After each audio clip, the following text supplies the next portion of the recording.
Hello and welcome. My name is Michael Berg, and on behalf of Youth Time International Movement, I'd like to thank you for joining us for this webinar. This webinar is part of our ongoing series, which is Future Skills for Workplace Sustainability. And if you've missed any of our previous webinars, do not worry, you'll be able to catch up through any of our social media platforms, so Facebook or YouTube. This webinar, we're joined by Karina Kuberkova, who is the Chief Economic Analyst of Czech Chamber of Commerce. She'll be talking us through how qualified are most workforces, what effect does this have on workplace sustainability, and is it time for education reform? So without further ado, let's begin.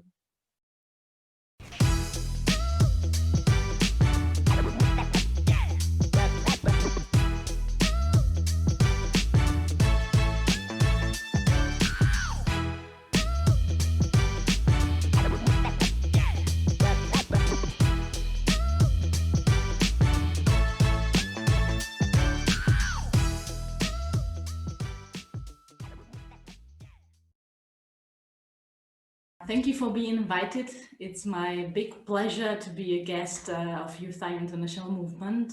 And I would like to say hello to all my contacts and my friends from this special organization. So today let's focus on future skills. Just to introduce myself, I work for the Czech Chamber of Commerce. So I'm on the day-to-day contact with entrepreneurs. So I would like to to present you a little different point of view than usual on this specific topic. So let's start directly. Here are the two word clouds. On the left side, you can see a point of view of employees, and on the right side, there is a word cloud which represents the point of view of entrepreneurs. So these are the words which are nowadays mostly used by people interested in this topic from both fields. I wonder if you can relate to one of them. I hope you can do.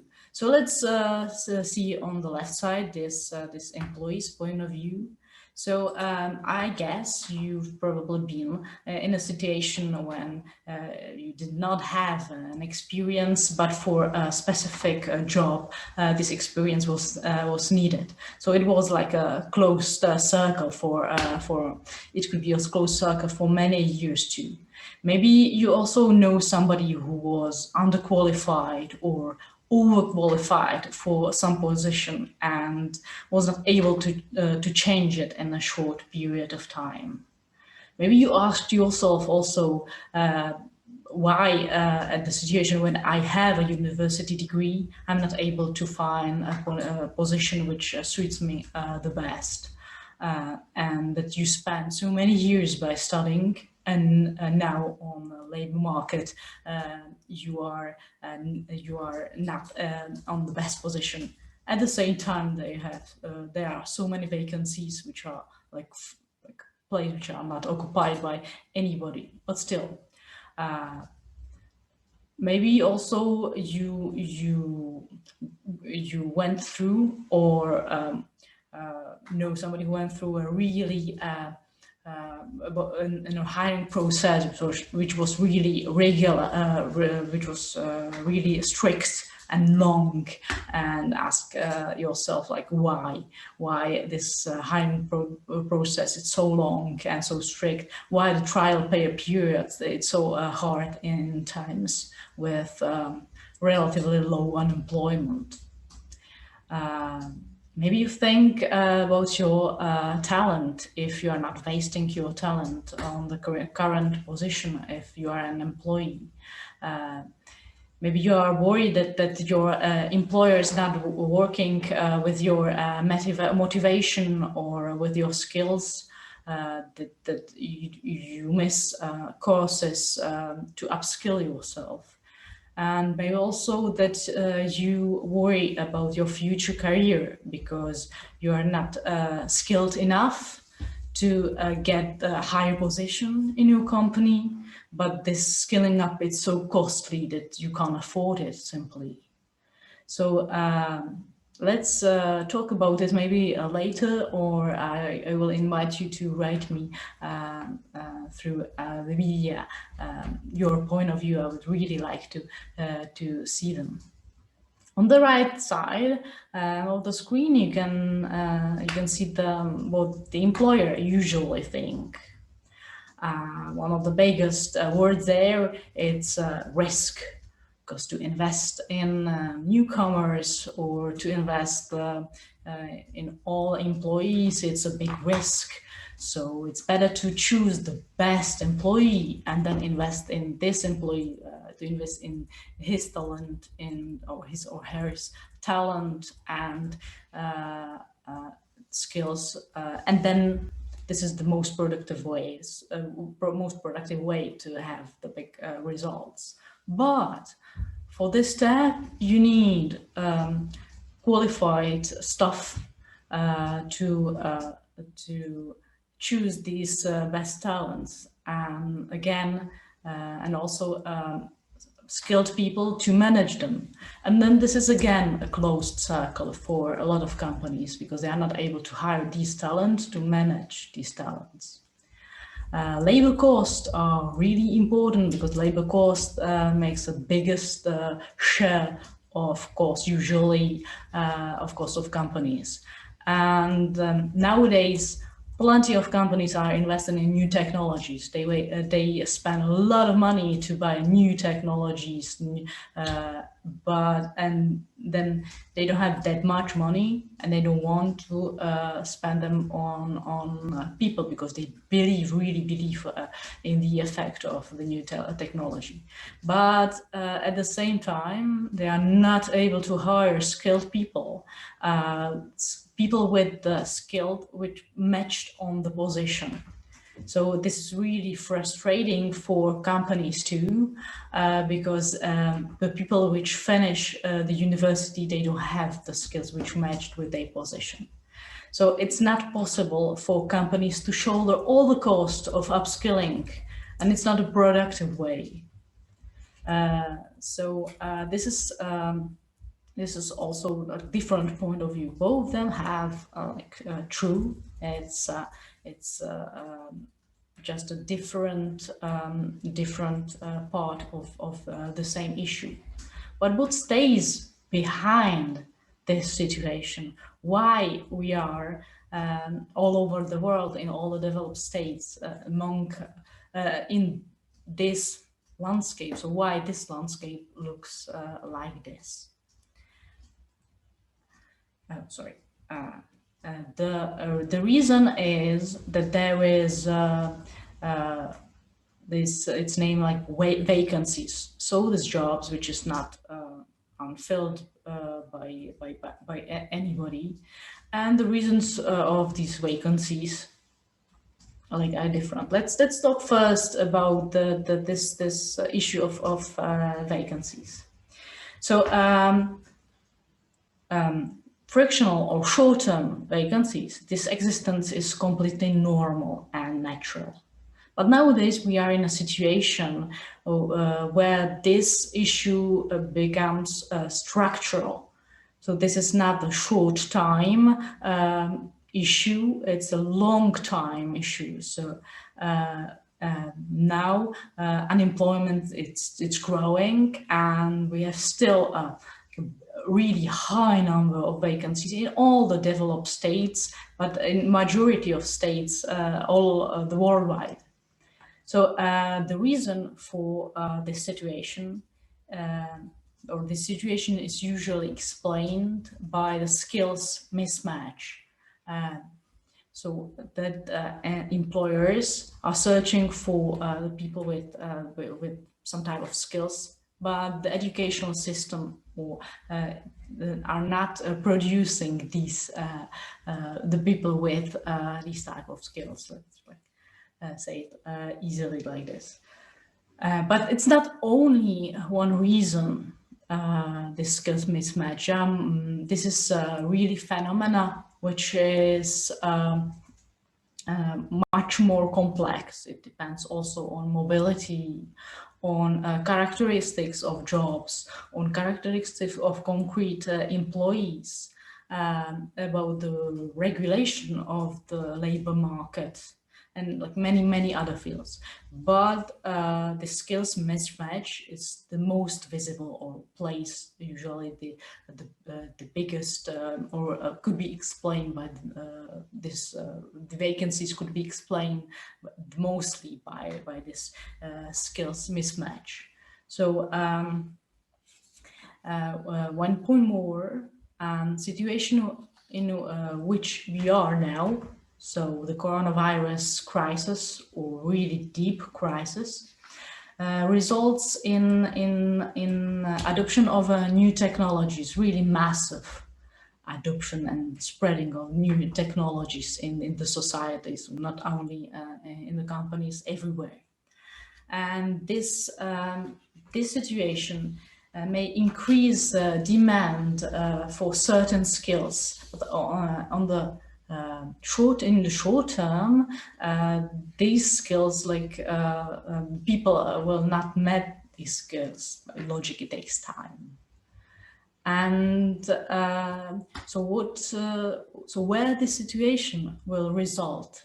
So let's see several points about the future development. So where we are heading. So what's the future? It was a landscape. I explained the landscape, how it looks like now, and let's talk about how it will look like in several in the future, but not that long time future. Let's say in next 10 years.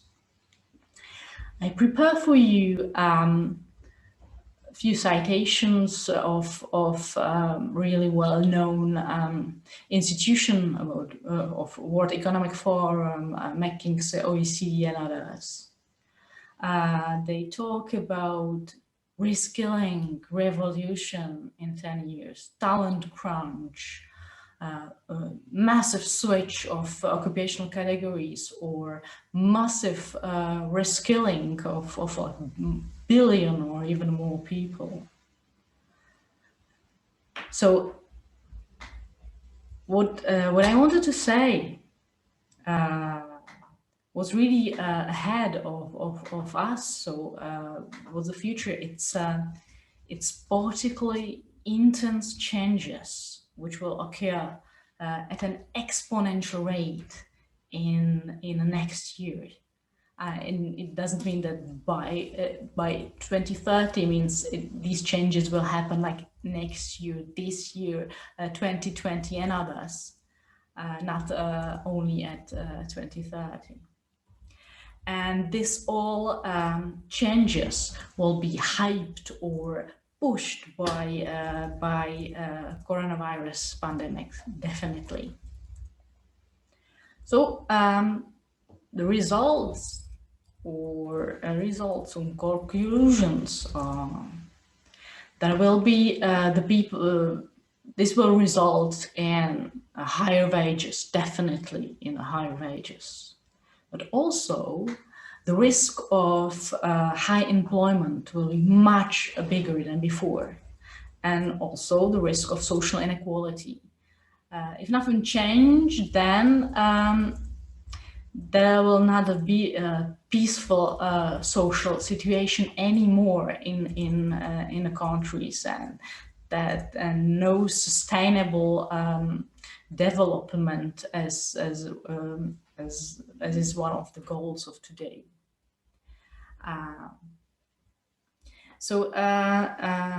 What we are from the situation of today, we are entering a real battlefield. So there will be a place that the place of fight of students to enter the labor market. There will be a fight of employees to stay on the labor market, but there will be also a fight of companies to get the best employees. So let's talk, or let's present what is necessary to this battlefield. So what do you need, or how can you prepare yourself for this situation? We have basically three main stakeholders there. These are people, then governments or states, and then companies. It's important to say there is no one-fits-all solution, and never will be. To solve the situation, or to manage this battle, there is extremely important one thing to call the cooperation of all the stakeholders. And so cooperation of companies, of states, and of people, or employees too, or students, or youngsters in general. You can change a lot even in a short term, and that's so you are not you are still powerful even now, and you can prepare for your battlefield even as an employee and even as a student. So firstly, as a student, you can think more about your field of study, about the development on the labor market. You can think first before you enter the certain university about what you can do after. I know that usually after high school, you are focused on different issues. You want to travel, you want to enjoy life, but why? But no matter why, you can combine these pleasures, with gaining new skills. And it can be like easily done. And this is one of the best things you can do for yourself. The other thing, it's to find out your weaknesses and strength before you enter, before you decide about your future career or your field of study. So where you are, where you feel strong, and what skills you have, or which talent, especially talent, you have. And then you can work with it also throughout your life. As an employee, when you already are on the labor market, keep in touch with labor market development. So make contacts which are crucial for your future career. Follow job portals, and follow your competitor of your company, for example, the people from the other company. So what they do, what skills they have, and compare with others. I know it's really important. A lot of people forget about it, but it can change a lot. But people can be also entrepreneurs. So as an entrepreneur, you can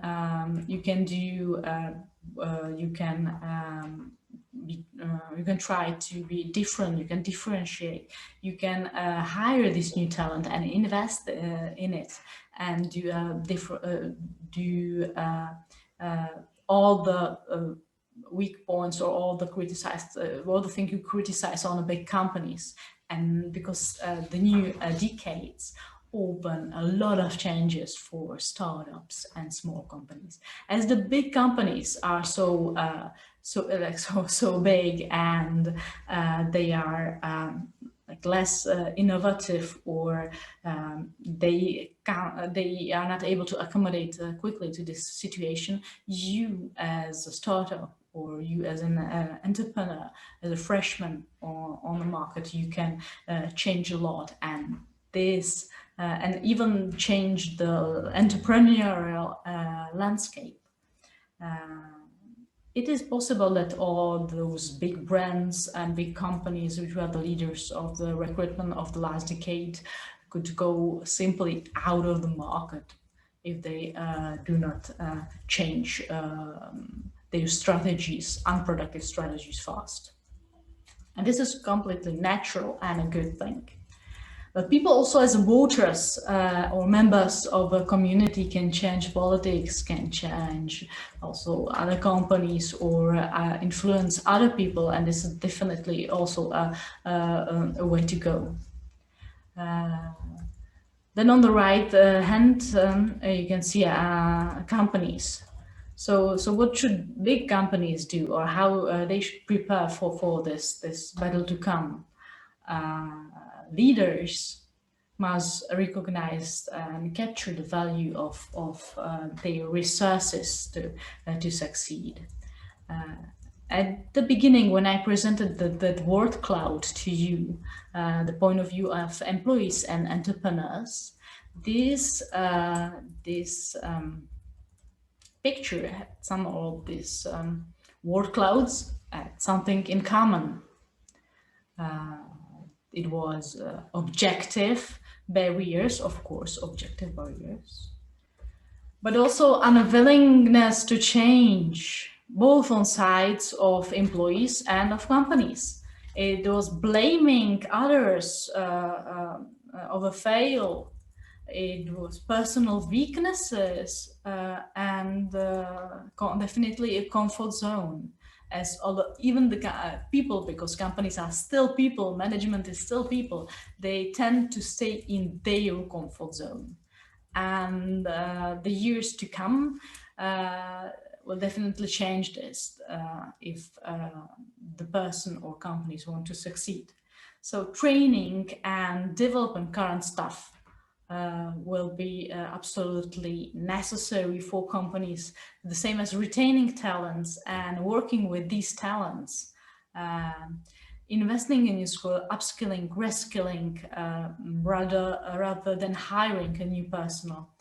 And of course, workforce plans and workforce forecast will be necessary even for companies, not only on a government level. On the government level, or what will be needed from the government,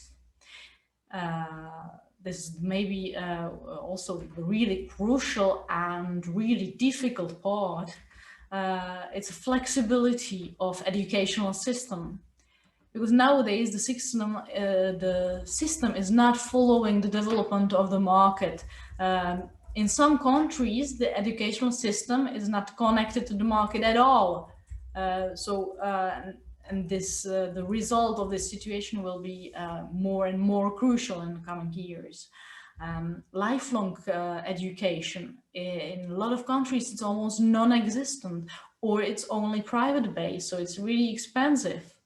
And mid-career retraining, we are not talking about in majority of, or even in developed countries. So this will be a crucial part.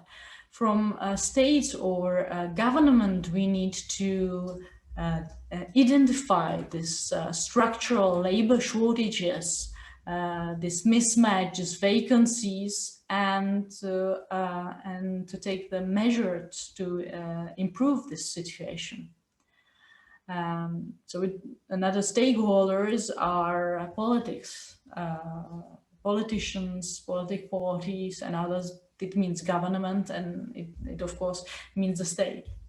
So to wrap it up, this slide, I would like to say that absolutely necessary for all the stakeholders will be flexibility, a positive attitude towards lifelong learning, and a curiosity. So it will be necessary for employees, or politicians, and management or owners in companies. Constant learning must be a part of the work. Constant learning will not be a benefit anymore. It will be a strict part of your work, and it must be properly managed by companies, co-financed also by the state or by state institutions. This combination of strategies is absolutely necessary for what we are facing to. So labor market mismatch, which exists now, it will transform to war for people. So there will be a war on every level. So what you can do to face it, it's to wear your armor, and skills are your armor. As the situation on the battlefield will change, you have to also change and renew your armor to be successful, or at least to survive this battle. And I would like to invite you all to discuss about this extremely interesting topic, which will influence next even the months, not only years. Okay, so we're just going to go to a few questions which are coming in across all the platforms from the live stream as well as Zoom. If you have any questions now, then please feel free to write them in the Q&A tab, which you'll be able to see on your Zoom platform at the moment. But we do have one here which came through. So you mentioned that entrepreneurs and startups can get ahead by starting the change from now towards how we keep our workforces skilled and future ready. It's great to hear, as it shows how we don't need to get demoralized by big corporations, and instead we can see a way we can all get ahead. So it's quite inspirational and motivational to hear that for the future it's not a case of just being stuck by the corporation's guide. We can also take our own influence and take our own power to try and move forward, which is brilliant for our audience as well, for everyone who's part of the Youth Time team. But you showed some big statistics about how many people need to be upskilled or change occupational categories. So what can you advise as individuals, what we can do to prepare ourselves better for our futures? So should we always actively look to invest more time in courses, so find more courses online in our own time, out of our own budget? Or is it enough for us to be actively researching into topics and trying to gain a knowledge that way? I think the most productive way is the combination of these things. But they are also much simpler way how you can reach or stay in contact with the labor market.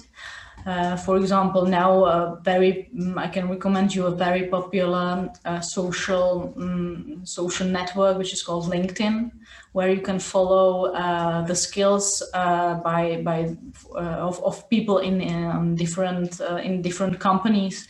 You can also follow job advertisement of companies. So just sign up for news from your job portal, and then you can follow which skills are the most needed for a certain position, and you can change or you can follow a different position if you want to change your career path. And it takes several minutes a day, maybe not that much, and it can it can change your point of view, and it can help you a lot. So also have an updated CV all the time. When you think about your curriculum, when you think about your resume, you also think a little bit of yourself, of your position in life, and you can compare your resume to others. And these are really easy tips, and we can we all can follow them. It's not when you take a position and start with a job, it doesn't mean then that you will not follow the labor market development for many years from now. No, this is not a good strategy, because when you are skilled, when your skills are up to date, So then you feel much more comfortable on the labor market. Even in your position, you can it can affect also your salary, for example, and your if you want to move to managerial position, that these are the arguments you can have in your hands, and I can tell you that entrepreneurs or your boss will really appreciate it, this type of employees, when they are self-confident and they have the skills they need. If they don't, so just change your job. That's great. That's great. For me personally, I've found that I've worked in corporations for a few years, and it never really occurred to me to take a look at the labour market and what's going on, because I was happy where I was. But I always found that there was open positions in jobs which were higher, and I couldn't get to them because I didn't have the skills. I wasn't upskilled in the corporation, and I didn't know where to really focus to get those skills. So it would have been brilliant in that situation if I actually thought, look at the labour market, I can see the jobs getting advertised, and I can see the development of those skills, and I can apply it to myself, and I would have been ready for those higher positions. So with that mindset now, it paved me better for the future for myself. So it's really good to hear, and it's a really good technique, which I never really thought about, something so simple. I never really thought about it. We do have a few other questions coming through now. So we've got one here which says, how can corporations and governments work together for the benefit of education in this field? Is this possible? I think it is possible. It's the reality in plenty of countries. When companies and state cooperates, especially in research, especially it's true for universities and research at the universities, so postdocs and PhD students. But I think it should be also the fact for other levels of the educational system. It's necessary to have this cooperation also on high schools and on a bachelor degree of universities, because these are the basic of your like future knowledge, because there is a big difference between knowledge and skills, because skills are learned through practice. There is a different type of learning. It needs different type of learning and different type of approach. And now the educational system is not that much ready for these new types of like experimental learning and like online learning. So they start to change the situation, but still it's still at the beginning in a lot of countries. So we can definitely find really good examples, but also really bad examples. And I think the international organization like OECD and others are trying to change or to push this situation with like different analyses and studies. So they are definitely good examples. That's great. So the next question we had, I think, links to that answer, to be honest with you. So it just says, which institutions should be responsible for unemployment descending in the crisis situation?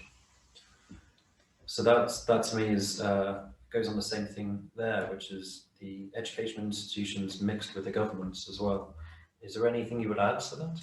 The unemployment is the result of the situation on the labor market. So I don't think that you can like blame somebody, because it's the functioning of the market in general. There are like many stakeholders, and also employees. They play their part there.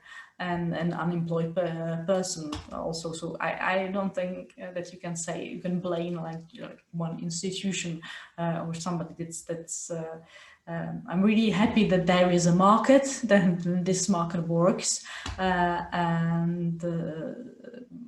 but unemployment is a result that there is a market. So at least it is a positive thing, because there is not a labor market in every country. Not all countries are democratic, and so on. So, but you can't like specify this. Will blame or shame somebody. Sorry.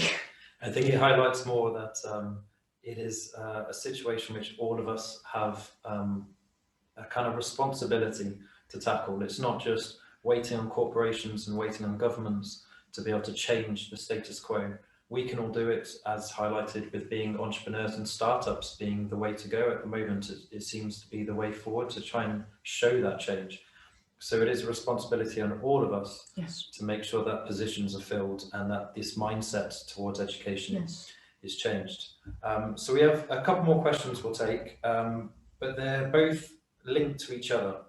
So we have one question here, which is, how will the demographic change after the war you're talking about?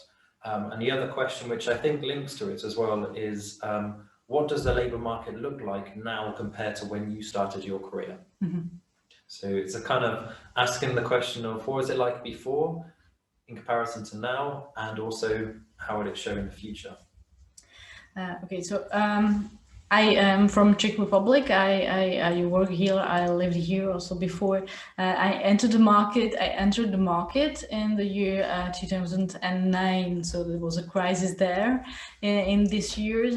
It was. I was searching first for a part-time job, or for how can I start my career. So I changed my job several times in quite a short period of time, but negative experience is also experience. So this situation helped me a lot to define for what I want to do in the future, and what I do not want to do. And this is like both things are equally important and are still in my life. So and compared to this situation, in Czech Republic, there is the lowest unemployment in the whole European Union. So the situation of students of today is much better than it was in 2009. No, not that much better, but it's still better. And there is, as you said, the demographic change, demographic situation changed this need for talented people a lot. So even now, the situation is much better. You can be more picky than it was 10 years ago. So it's more comfortable, and the result that people stay in their comfortable zone also, and it's not that good. But I don't know, in every country it could be different. I'm just talking about my personal experience. Yeah, I think Czech Republic has been ahead for quite a while in Europe in the low rates of unemployment. And I feel a lot of it's to do with it being a hub in Europe for its central location.